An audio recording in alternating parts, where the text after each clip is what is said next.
Hello everyone, আশা করি সবাই ভালো আছো, আমিও ভালো আছি। তারপরে দেখো আজকে আমি কী কী বানাইতেছি তুমি করে দেখাইতেছি। রুটি আর লুচি। ডেলি ডেলি সবজি একদম ভালো লাগে না, তাই আজকে কী বানাইতেছি তুমি করে দেখাইতেছি। একটু দাঁড়াও।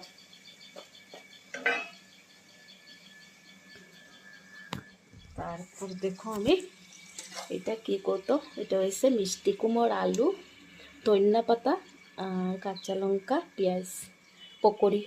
একদম দারুণ লাগে। দেখো ভাজ্যাও লইছি, এই যে লুচিও ভাজতাছি। আজকে কিন্তু এরকমই খাবারটা হইব, একদম মানে ডেলি ডেলি। আর লুচি লুচি সবজি একদম ভালো লাগে না, তাই না? ডেলি ডেলি একটা কেক কে খায়?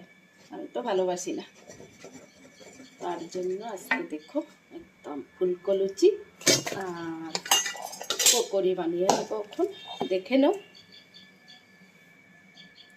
তারপর দেখে নাও। দেখালো এই যে মিষ্টি কুমড়ের পকোড়ি হয়ে গেছে। কে কে খাইবা আমাদের ঘরে চলে আসো, সবাই চলে এসো। একদম ঝাল ঝাল পকোড়ি বানিয়ে নিচ্ছি আলু আর মিষ্টি কুমড়ের। খুবই দারুণ লাগে, একবার খেয়ে দেখো, খুব ভালো লাগে। ভিডিওটা ভালো লাগলে লাইক কমেন্ট শেয়ার করো। Bye bye.